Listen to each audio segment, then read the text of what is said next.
My husband slapped me when I told him I was pregnant. Evan and I had been trying to have a baby for 2 years. We've had 2 years of negative tests and wondering if something was wrong with me. Then last month, I missed my period. Then I took 5 tests in one sitting because I couldn't believe the first 4. When those 2 pink lines finally appeared, I sat on the bathroom floor and cried until my sister Carrie talked me down through the phone. She told me I needed to tell everyone and make it special. Don't just blurt it out over dinner. Throw a party, invite everyone who matters, turn this into a memory we'd tell our kid about someday. So that's exactly what I did. 7 weeks later, my house was packed with everyone I loved. My parents stood by the appetizer table. Carrie kept shooting me excited glances from across the room. Evan's parents had flown in from Arizona, and his younger brother Jeff had shown up early to help me set chairs and arrange the gift table. Evan worked the crowd like he always did, shaking hands and making people laugh, being the charming husband I'd fallen for 6 years ago. I watched him from the kitchen doorway and felt my heart swell. Tonight, I was going to make him the happiest man alive. I grabbed a fork, tapped it against my wine glass, and the room slowly went quiet. 40 faces turned toward me. My mom was already tearing up, and she didn't even know yet. Evan made his way through the crowd and stood beside me, his arm wrapping around my waist. He looked at me with warm, curious eyes, completely clueless as to what I was about to say. "Thank you all for coming," I said, my voice shaking a little. "I know some of you traveled really far, and I promise it's worth it." I looked up at Evan and smiled. "We're having a baby. I'm pregnant." The room exploded. My mom screamed. My dad started clapping so hard I thought he'd hurt his hands. Carrie was jumping up and down yelling, "I knew it," even though she actually did know. Everyone was hugging and crying, and the energy in that room felt like pure love. I turned to Evan, expecting him to lift me up or spin me around or do something romantic. Instead, he was frozen. His arm had dropped from my waist. His face had gone completely white. "Evan?" I reached for him. "Baby, aren't you excited? We're finally going to be parents." And that's when it came. The slap to my face that hit so hard I crashed backward into the gift table. The pain was instant and blinding, like someone had taken a hot skillet and pressed it flat against my skin. The music kept playing for 3 more seconds before someone killed it, and then there was nothing. Just silence. Just the ringing in my ear where his hand had landed. I looked up at my husband from the floor and didn't recognize the man standing over me. His face was twisted into something ugly, his chest heaving, his hands clenched into fists at his sides. "You cheating whore!" he yelled. "You really thought you could pass off someone else's baby as mine?" I couldn't speak. My cheek was on fire and my brain couldn't process what was happening. "Evan, what are you talking about?" I finally managed. "I've never cheated on you. I would never do that to you." He laughed and it sounded like something breaking. "Stop lying." He was screaming now, veins bulging in his neck, spit flying from his mouth. "You can't be pregnant with my baby Marina. I had a vasectomy 4 years ago before we even got married. I can't have babies." The words hit me harder than his hand did. A vasectomy. 4 years ago. He'd been letting me cry over negative tests for 2 years, knowing the whole time it was impossible. "So whose is it?" he continued, his voice getting louder. "Who have you been sleeping with behind my back? How long has this been going on?" The room was still dead silent. My mother had her hand over her mouth, tears streaming down her face. My father looked like he wanted to end someone but couldn't make his legs move.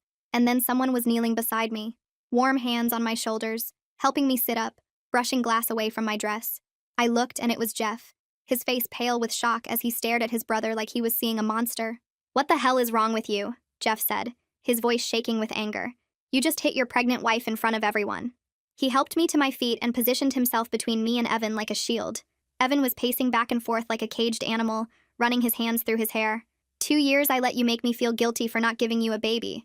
And this whole time you were spreading your legs for someone else?" He turned to the room, arms wide, like he was inviting everyone to see what I really was. "Look at her. Look at her standing there pretending to be confused. She knows exactly what she did. She knows exactly whose baby that is." So there I was, face-stinging entire family watching accused of cheating by my own husband. And the worst part? Evan had proof. A vasectomy I never knew about. In his mind, this pregnancy was impossible unless I slept with someone else. I demanded a paternity test. It would take a week to come back. 7 days until I could prove I was innocent. But I didn't know that those 7 days would be the worst of my life. Because while I waited for science to save me, everyone I loved was about to turn on me. Everyone left the party without saying goodbye. They just grabbed their coats and filed out one by one, eyes down, mouths shut. My parents were the last to go. My father hugged me so tight it hurt and whispered, "I'll kill him if you want me to."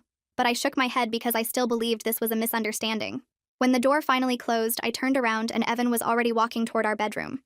"Evan," I said. My voice came out smaller than I wanted it to. "Please just listen to me. I don't know how to explain this, but I haven't been with anyone else. You're the only man I've been with in 6 years. There has to be another explanation. He laughed, but there was no humor in it. Just this cold, empty sound that made me feel sick. Another explanation? For how you got pregnant by a man who can't make babies? He took a step toward me. I flinched. I actually flinched away from my own husband, and I watched that register on his face. For half a second, something flickered in his eyes. Guilt, maybe. Or recognition of what he'd done. But then it was gone, replaced by that hard, angry mask. I'd love to hear it, Marina. Really. Enlighten me. I had nothing. No explanation. No defense except my own word, which clearly meant nothing to him anymore. Then let's do a paternity test, I said. Let's prove it scientifically. Because when that test comes back showing you're the father, you're going to have to live with how you treated me tonight. You're going to have to look me in the eyes knowing you hit me and called me those things and humiliated me in front of everyone I love. Something changed in his expression. Doubt, maybe. Or fear. He was quiet for a long moment, and I let the silence stretch because I needed him to feel the weight of what he'd done. Fine, he finally said. First thing tomorrow. We sat in the clinic waiting room like two strangers sharing a bus stop. Evan sat 4 chairs away from me with his arms crossed and his jaw clenched so tight I could see the muscles jumping under his skin. Every few minutes he'd glance at me and then look away, like even the sight of me made him sick. I wanted to scream at him. I wanted to grab his face and force him to look at me, really look at me, and see that I was telling the truth. But I just sat there with my hands folded in my lap, staring at the wall, trying not to cry in public. The nurse called my name first, and I went alone because Evan refused to be in the same room while they drew my blood. Afterwards, she told me I'd have to wait 7 to 10 business days. I sighed heavily. That meant 7 to 10 days of this hell. I nodded and thanked her and walked back to the waiting room on legs that didn't feel like mine. The texts from his family started on day 2. His mother went first. I always knew you were a whore. Now my whole family knows it too. His sister followed an hour later. You disgust me. I hope you lose that baby. His aunt sent a paragraph about how she'd warned Evan not to marry me, how she'd seen the trash in me from day 1, how I'd fooled everyone with my nice girl act, but now the mask was off. His cousin sent a photo of me from the party, mid-fall, with the caption, "Cheaters always get what they deserve." I sat on my bed reading message after message until my phone screen blurred from tears. These people had hugged me at holidays. They'd sent me birthday cards. They'd told me I was part of the family. Now they were calling me names I'd never been called in my life, and wishing harm on my unborn child. I turned off my phone because I couldn't take anymore. Carrie came over that afternoon and found me still in bed. She climbed in next to me like we were kids again and held me while I cried. You need to leave him, she said softly. He hit you, Marina. In front of witnesses. You could press charges. You could take him for everything. My mother called that night saying the same thing. So did my father. So did everyone in my family who reached out. Leave him, sue him, make him pay. But I couldn't. Not yet. Because the test would prove I was innocent and then everything would go back to normal. It had to. I lay awake that night with my hand on my stomach, trying to feel something. Some connection to the life growing inside me. But all I felt was doubt. What if Evan was right? What if the vasectomy made it impossible? What if somehow, some way, something had happened that I couldn't remember? The thought made me sick, but I couldn't stop it from creeping in. I went through every night of the past 3 months in my head. Every time Evan and I had been together. Every moment I'd been alone. Nothing made sense. I knew I hadn't cheated. I knew it in my bones. But if Evan really couldn't have children, then whose baby was this? On day 4, Jeff knocked on my door holding a bag of takeout. Figured you weren't eating, he said. His voice was gentle and his eyes were soft with concern. I hadn't showered in 2 days. I was wearing the same sweatpants I'd slept in, and my hair was tangled into a mess on top of my head. I looked like a mess. But Jeff didn't seem to notice or care. He just stood there on my porch waiting patiently for me to let him in. And I did. We sat at the kitchen table and Jeff unpacked containers of lo mein and fried rice and orange chicken. He didn't ask me what happened. He didn't ask me to explain myself or defend myself or prove anything. He just handed me a fork and said, "Eat something, please." So I did. Small bites at first because I had zero appetite. But the food was warm and the company was warmer, and slowly I started to feel almost human again. Jeff talked about stupid things. A movie he'd seen last week. A coworker who kept microwaving fish in the office and stinking up the whole place. His neighbor's dog that barked at 3 in the morning every single night. He filled the silence with easy conversation that didn't require anything from me except to listen. And when I finally started crying, which I knew I would, he didn't panic or pull away. He just moved his chair closer and put his arm around my shoulders and let me fall apart. I didn't do anything wrong, I said between sobs. I know you probably think I did, but I swear, Jeff, I have never been with anyone except your brother. I don't know how this happened. I don't understand any of this. He rubbed slow circles on my back and shook his head. I believe you, he said quietly. I don't know what's going on, but I know you're not that kind of person. Anyone who's spent 5 minutes with you knows that. I cried harder because after 4 days of being treated like a criminal, someone finally saw me. Someone finally believed me without demanding proof. Jeff stayed for 2 more hours. He washed the dishes even though I told him not to. He made sure I had his number saved in my phone in case I needed anything. And when he left, he hugged me at the door and told me to call him anytime, day or night, if everything got too heavy. I watched him drive away and felt something I hadn't felt in days. Hope. Someone was actually on my side and not trying to tell me what to do or berating me left and right. I survived the week from hell. Evan's family calling me every name. Carrie begging me to leave him. Evan looking through me like I was already gone. The only person who didn't treat me like a criminal was Jeff. He checked on me every day, brought me food when I couldn't eat, told me Evan was wrong for what he did. But I held on because the test results were finally here. This was my proof, my vindication. Except when I opened that envelope, I didn't find salvation. I found something that made everything 1,000 times worse. 3 more days passed before the envelope arrived. Jeff checked on me a few times and brought food when he could. But mostly I was alone in a house where my husband lived 20 feet away and acted like I didn't exist. Evan had been locked in the guest room since the night of the party. He'd leave for work before I woke up. He'd come home after I'd already gone to bed. The only sign he was still living there was the coffee mug in the sink every morning, and the sound of the guest room door clicking shut every night. We existed in the same house like ghosts who couldn't see each other.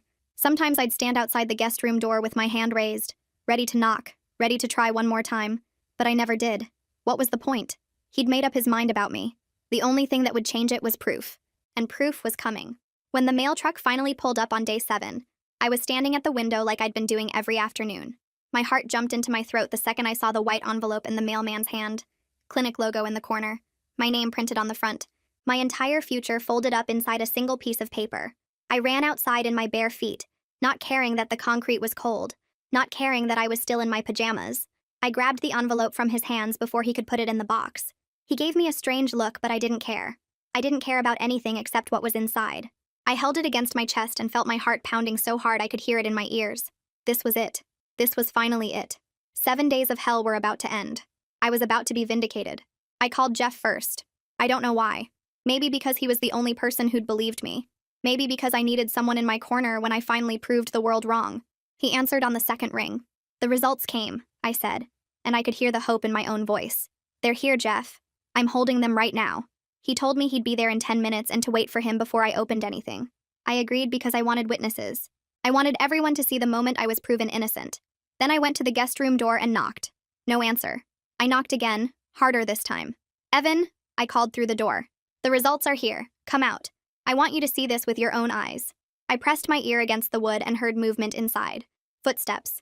The creak of the bed. Then silence. I knocked a third time. I'm not going away. This affects both of us and you're going to be here when I open it. More silence. Then finally the lock clicked. The door swung open and Evan stood there looking at me with empty eyes. He'd lost weight in the past week. His face was pale and there were dark circles under his eyes like he hadn't been sleeping either. For half a second I felt sorry for him. Then I remembered the slap.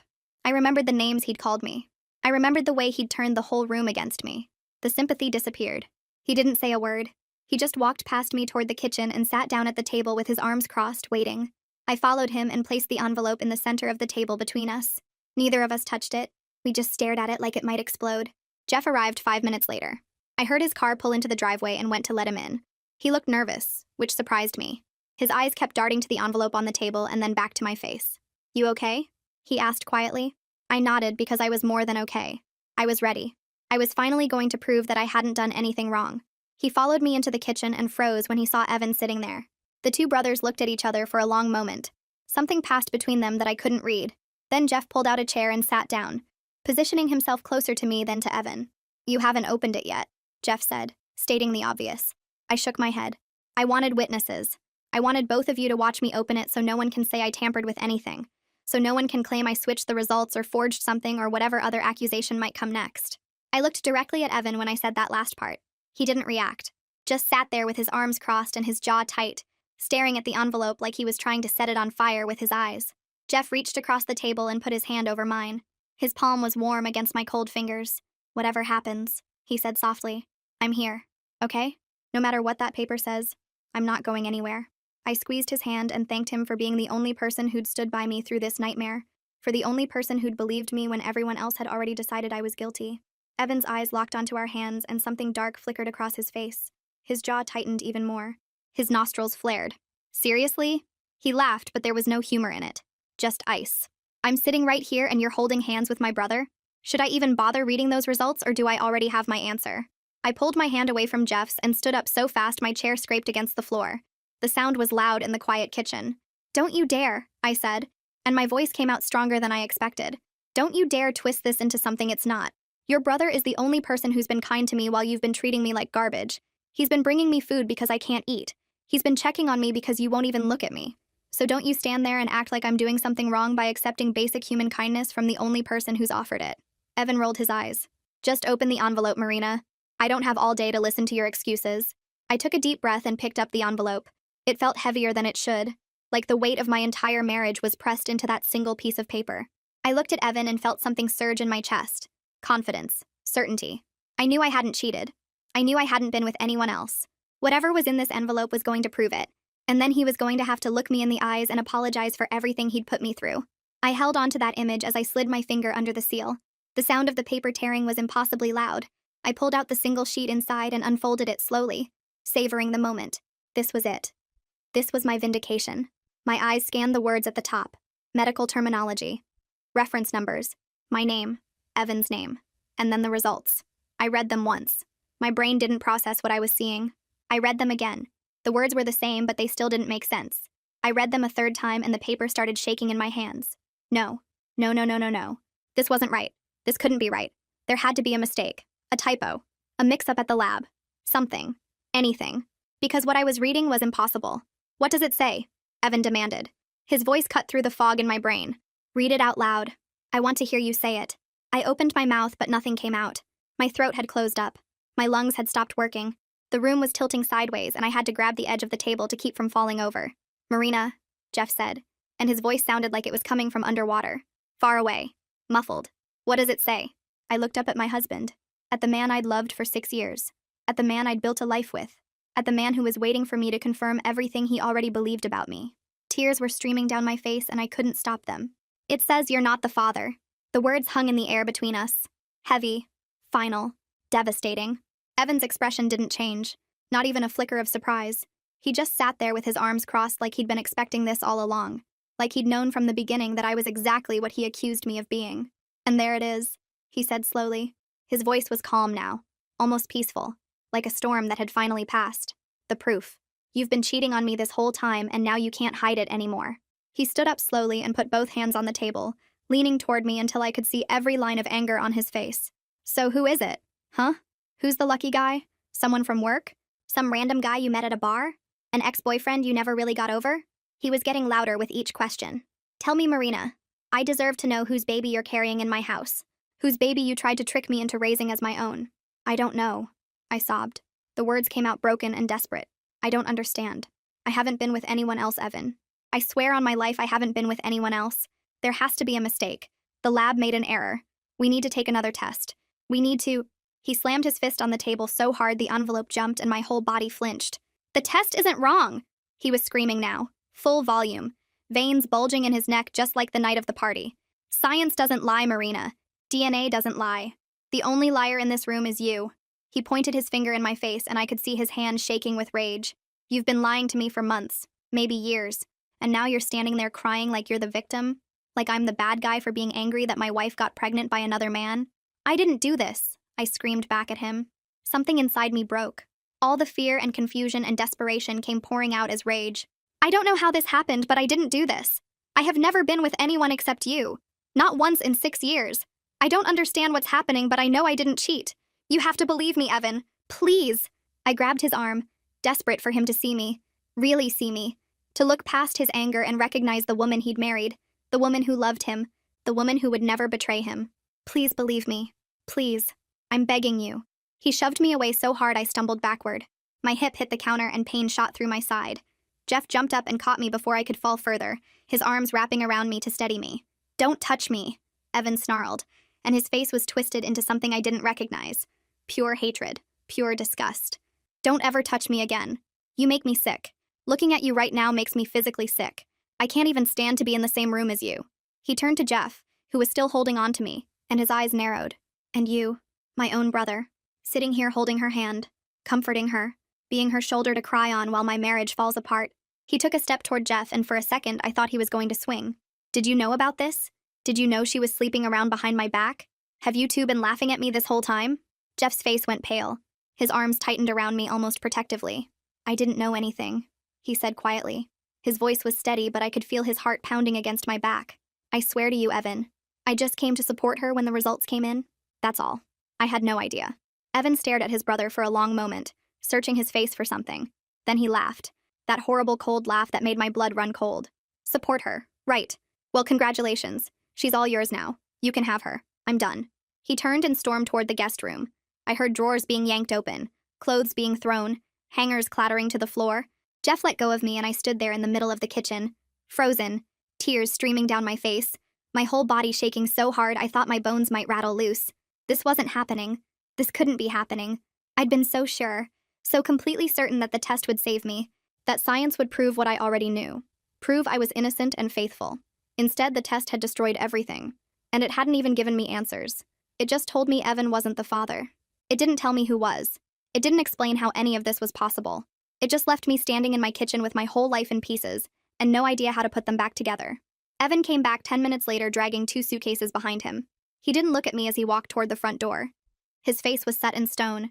His eyes were fixed straight ahead, like I was already invisible to him. Evan, wait, I begged, running after him. I grabbed the back of his shirt and he spun around so fast I stumbled backward. Don't touch me, he said through clenched teeth. What part of that don't you understand? I held up my hands in surrender, tears blurring my vision. Please, we can figure this out. We can take another test. Something is wrong. Something doesn't make sense. I know I didn't cheat Evan. I know it.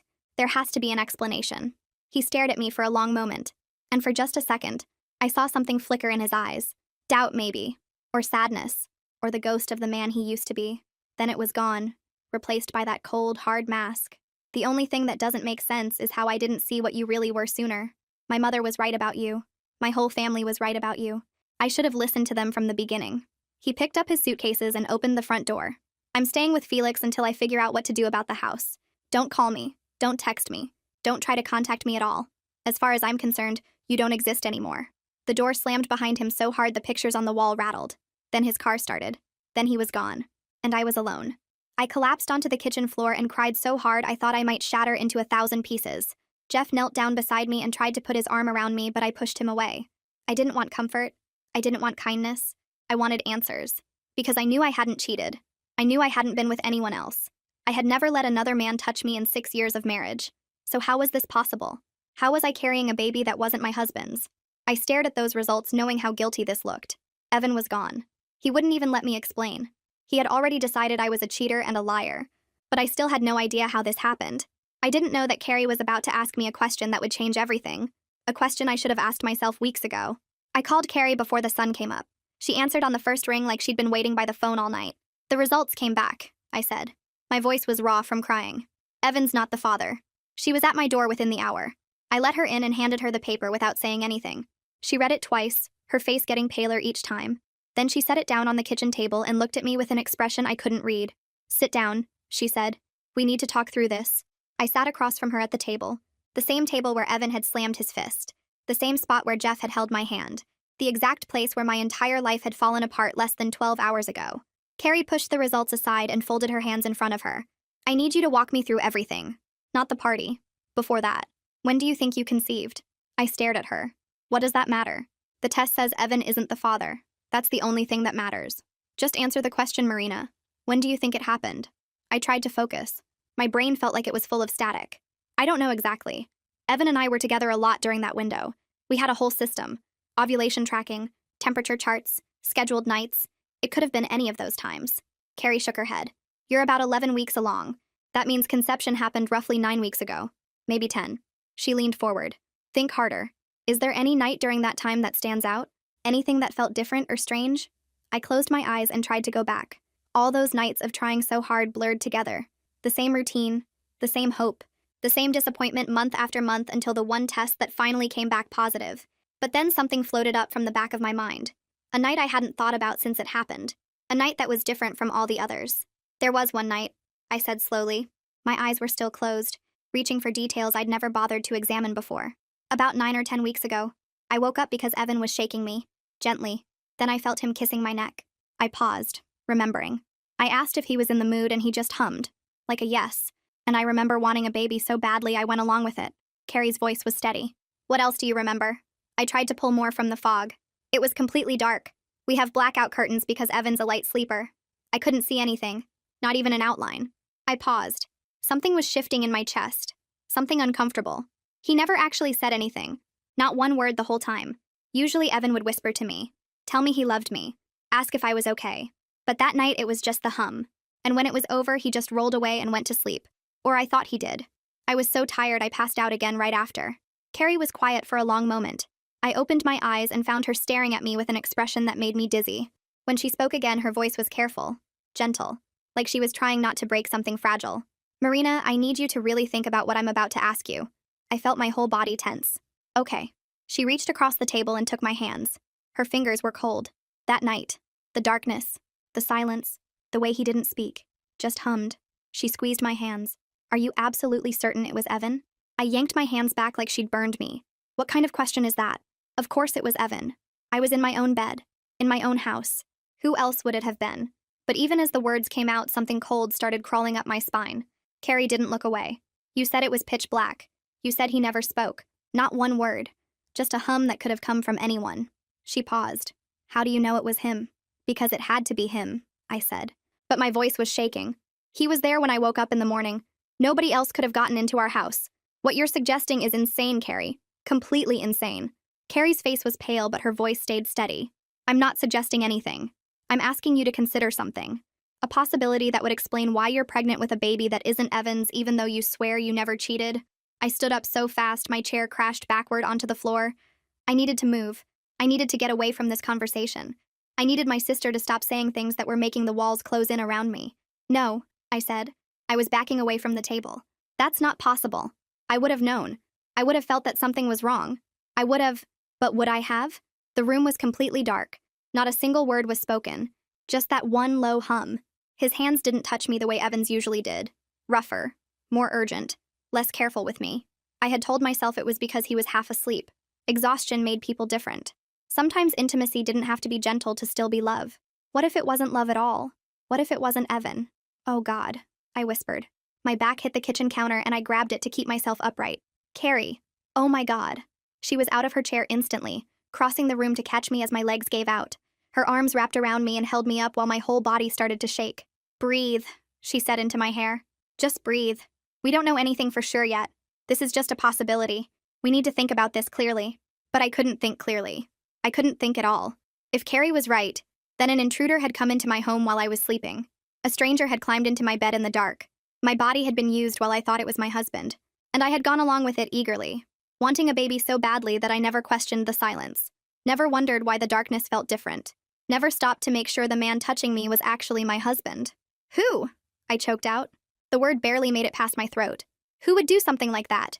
Who has access to our house in the middle of the night? Carrie went very still. Her arms tightened around me. And then she said something that made my blood turn to ice. Who has a key to your house, Marina? The answer hit me like a truck. The only person who had one was Jeff. Jeff had a key. Evan gave him one 2 years ago when we went on vacation and needed someone to water the plants. We never asked for it back. My mind started racing through everything from the past week. His kindness when everyone else turned on me. His certainty that I hadn't cheated.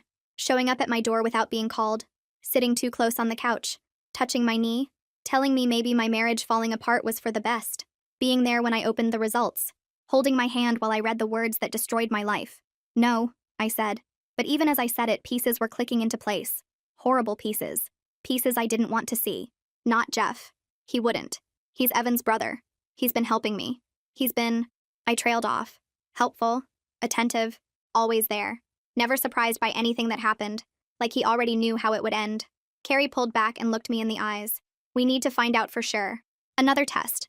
One that compares your baby's DNA to Jeff's. My hands were shaking so hard I could barely stand. And if it's him? If the test comes back positive? What do I do then, Carrie? What do I do if Evan's own brother did this to me? It wasn't Evan that night. The realization hit me so hard I couldn't breathe. Someone came into my bedroom in the dark, got into my bed, and I never knew. I thought I was trying to make a baby with my husband. I was being used by Jeff. Every visit, every kind word, every time he told me Evan didn't deserve me. He knew. He knew the whole time. Now I had to make Evan believe me. He wouldn't answer his phone. He thought I was still the villain, but I knew where he was staying. and I wasn't going to let him hide from the truth anymore. Carrie didn't have an answer. Neither did I. But I knew one thing for certain. Evan needed to hear this. He needed to know what his brother might have done. I grabbed my phone and called him. Straight to voicemail. I called again. Same thing. 5 more times I tried. Each call going nowhere. Each ring making me more desperate. He'd blocked me. Or he was ignoring me. Either way, I wasn't getting through. He's staying with Felix, I told Carrie. I know where that is. I'm going over there. She tried to stop me. Told me I should wait until I had proof. Told me showing up hysterical with accusations against his brother would only make things worse. But I couldn't wait. Every second that passed was another second Evan believed I had betrayed him. Another second Jeff got away with what he did. I grabbed my keys and ran to my car before Carrie could say anything else. The drive to Felix's apartment took 12 minutes. I spent every one of them rehearsing what I would say. How I would make Evan listen. How I would convince him that his own brother had done something unthinkable. By the time I pulled into the parking lot, my hands were shaking so badly I could barely turn off the ignition. Felix's apartment was on the 3rd floor. I took the stairs 2 at a time and pounded on the door so hard my knuckles ached. No answer. I pounded again. Evan, I yelled through the wood. I know you're in there. Open the door, please. I figured it out. I know what happened. Silence. Then footsteps. Then the door swung open and Evan stood there looking at me like I was a ghost he'd been trying to outrun. His eyes were red. His clothes were wrinkled. He looked like he hadn't slept in days. Go away, Marina. His voice was flat. Dead. I don't want to hear any more lies. I pushed past him into the apartment before he could stop me. Felix was sitting on the couch looking uncomfortable. I ignored him completely. It wasn't me, I said, turning to face Evan. I didn't cheat on you. I never cheated on you. But someone did get me pregnant. Someone who had access to our house. Someone who came into our bedroom in the middle of the night while it was pitch black and I couldn't see anything. Evan's jaw tightened. What are you talking about? I told him everything. The night I woke up to someone shaking me. The kiss on my neck. The hum instead of words. The complete darkness. The way nothing felt quite right, but I was so desperate for a baby that I didn't question it. The way whoever it was never spoke. Not once. Just that single hum when I asked if he was in the mood. Evan's face changed as I talked. The anger was still there, but it was moving away from me and toward something else. Someone else. Who has a key to our house? I asked him. Besides us. Who else can get in? I watched the realization hit him. Watched his eyes widen. Watched his hands curl into fists at his sides. Jeff, he whispered. The name came out like poison. I gave Jeff a key 2 years ago. I nodded. Tears were streaming down my face, but I didn't wipe them away. He's been so helpful this whole week, Evan. Showing up without being asked. Bringing me food. Telling me you didn't deserve me. Holding my hand when I opened those results. My voice cracked. He knew. He knew the whole time because he's the one who did it. Evan didn't say anything for a long moment. His chest was heaving. His face had gone from pale to red. When he finally spoke, his voice was barely controlled. Get in the car. We drove to Jeff's apartment in complete silence. Evan's knuckles were white on the steering wheel. His jaw was clenched so tight I could see the muscles jumping under his skin. I didn't know what he was going to do when we got there. Part of me was scared to find out. Jeff's building was a nice complex on the east side of town. We pulled into the parking lot and Evan was out of the car before I even had my seatbelt off. I ran after him as he stormed toward the entrance. He didn't buzz. He didn't call. He just waited until someone came out and caught the door before it closed. We took the elevator to the 4th floor. Evan pounded on the door with his fist. For a few seconds, nothing happened. Then the lock clicked. The door swung open. And there was Jeff. He wasn't surprised to see us. That was the first thing I noticed. No shock on his face. No confusion. No panic. He just stood there in the doorway looking calm. Almost peaceful. Like he'd been waiting for this exact moment. Hey, he said. His voice was steady. Casual. Like we'd just stopped by for a visit. Evan grabbed him by the shirt and shoved him backward into the apartment. Tell me the truth, he growled. Tell me what you did to my wife. Jeff didn't fight back. Didn't try to defend himself. He just let Evan push him until his back hit the wall. Then he looked past his brother. Directly at me.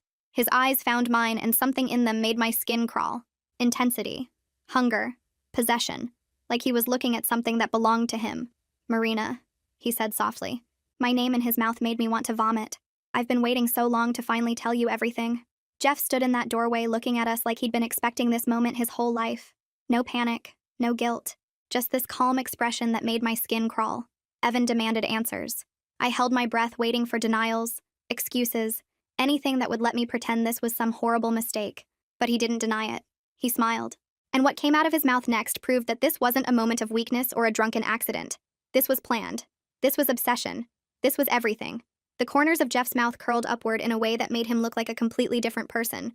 Not the kind brother who brought me takeout. Not the gentle voice that told me everything would be okay. This smile was slow and deliberate and wrong. The kind of smile someone wears when they've been keeping a secret for years and finally get to say it out loud. "You might want to let go of me, Evan," Jeff said. His voice was steady and conversational, as if Evan wasn't pinning him against the wall with murder in his eyes. "This is going to be a long conversation, and you'll want to sit down for it." Evan's hands twisted tighter into Jeff's shirt. The fabric bunched and strained under his grip. A vein was pulsing visibly in his neck, and his breathing had gone ragged and heavy. "Start talking. Right now. Tell me what you did." Jeff didn't struggle. Didn't try to push Evan off. He just stood there against the wall, looking more relaxed than anyone in his position should be. Then his eyes slid past Evan and landed on me. I wanted to look away, but I couldn't. Something about his gaze pinned me in place. He stared at me the way a lion stares down a gazelle. It became clear I was his prey from the moment we met, and he was determined to make me his. "Fine," Jeff said softly. His eyes never left mine, even though he was answering Evan. "You want to know what I did? I'll tell you everything. But first, you should know that I'm not sorry. Not even a little bit. What I did was the best decision I ever made. My chest felt like someone was sitting on it. Every breath took effort. I pressed my back harder against the wall because my legs weren't trustworthy anymore. They felt hollow, disconnected from the rest of me. Evan slammed Jeff against the wall hard enough to make a picture frame rattle. "Talk." Jeff let out a small laugh. "Having your spare key gave me so much power. Power I've been wanting for a long time. I loved that I had access to your house, your life." He tilted his head slightly. "Your wife." The word wife came out of his mouth like he was tasting something sweet. I felt my dinner rising in my throat. Evan's whole body had gone rigid. The muscles in his arms were straining against his shirt. His jaw was clenched so tight I could hear his teeth grinding. "That night," Jeff continued, "I knew exactly what I was doing. I'd been tracking Marina's ovulation schedule for months. At every family gathering, she talked about how badly she wanted a baby. She cried about you two trying for so long that she was starting to lose hope. And I couldn't have my sweet, precious Marina feel that devastated." Every word hit me like a physical blow. He'd been watching me, studying me, learning when I was most vulnerable. But then something interesting happened, Jeff continued. His voice had turned almost cheerful now. "You got a vasectomy, and you didn't tell her. You let her believe something was wrong with her body while you sat there knowing the whole time you'd made sure she could never have your baby." He laughed softly. "That's when I realized the universe was giving me a sign. You didn't want to be a father, but I did. And Marina deserved to have the baby she'd been crying herself to sleep over for 2 years." Jeff continued. "I waited for the perfect night.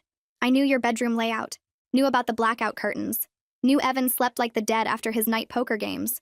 All I had to do was slip in around 3 in the morning, climb into bed, wake you up the way a husband would." He looked at me again, and his expression softened into something that made me want to scream. Tenderness. Affection. Like he was remembering a romantic moment we'd shared. "You were so sweet that night, Marina. So eager. When I kissed your neck, you made this little sound, this happy little sigh. And when you asked if I was in the mood, I almost broke character and told you the truth right there. How much I loved you and wanted you." He smiled happily at that while tears poured down my face. I couldn't do anything except stand there and listen to him describe the worst thing that had ever happened to me. "But I stayed quiet," Jeff continued. "Just hummed a yes, and let you believe what you wanted to believe. And afterwards, when you curled up against me in the dark, I laid there for almost an hour just holding you, listening to you breathe, feeling your heartbeat against my chest. It was the happiest I'd ever been." Evan released one hand from Jeff's shirt and pulled it back into a fist. His knuckles were white. His arm was shaking with the effort of not swinging. "You sick piece of garbage," Evan spat.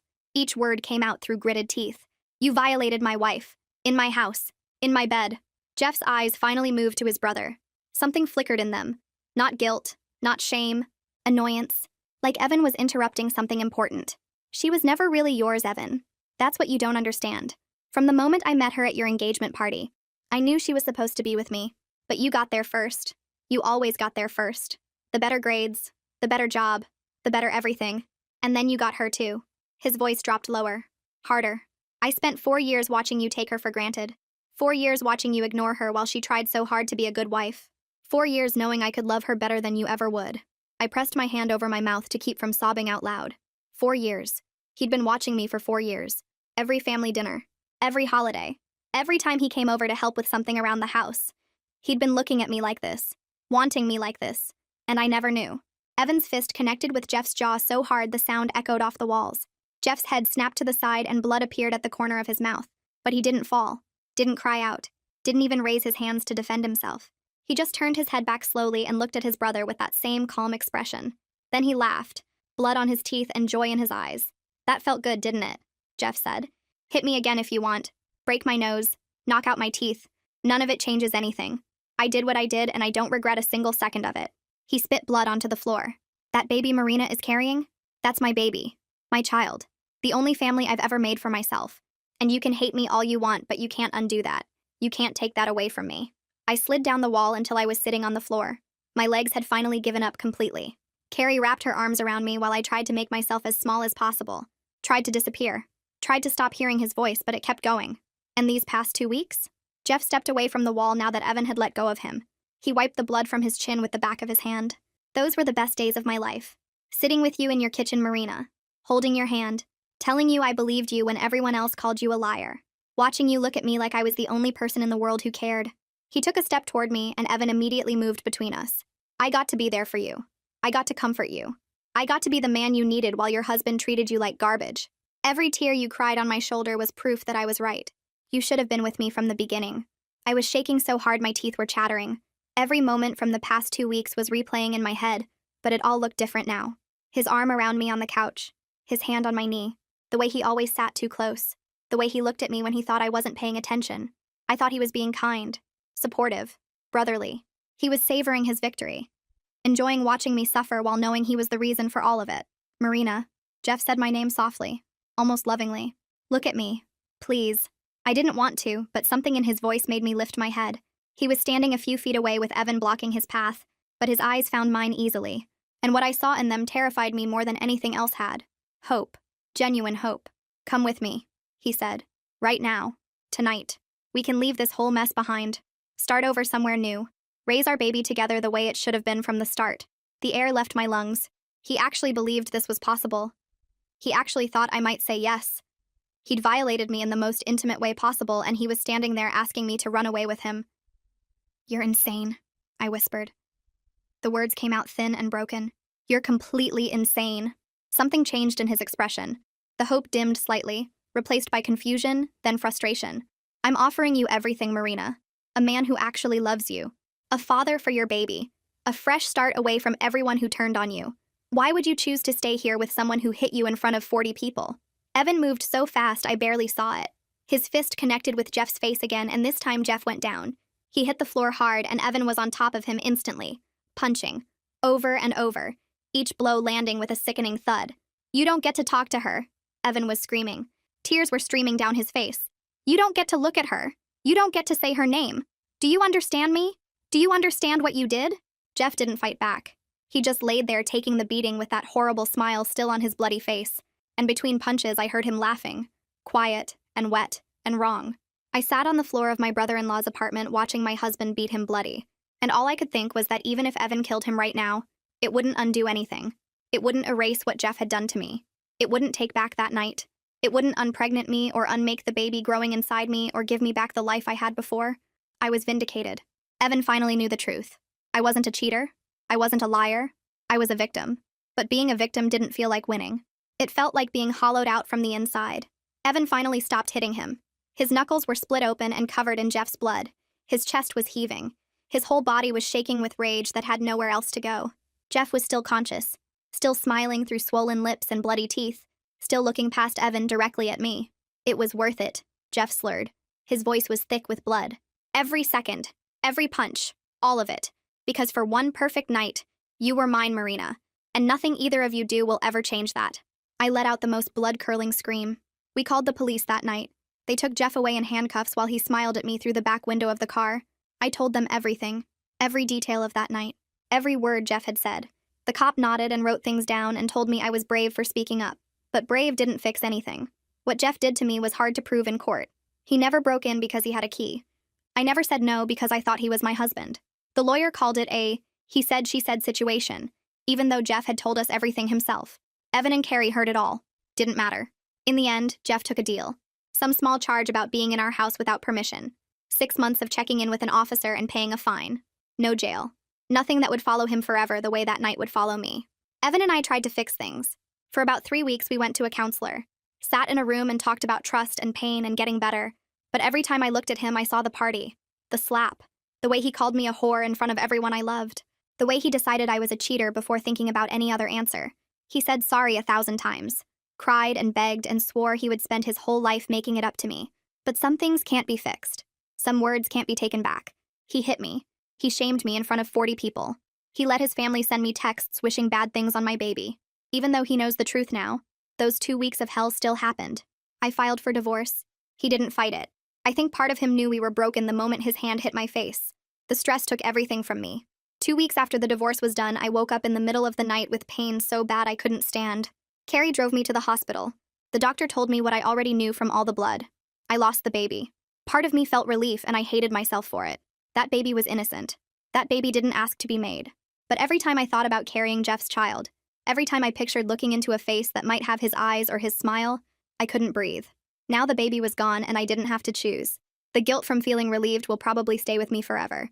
But for now, there's nothing I can do but start a new life far from everyone.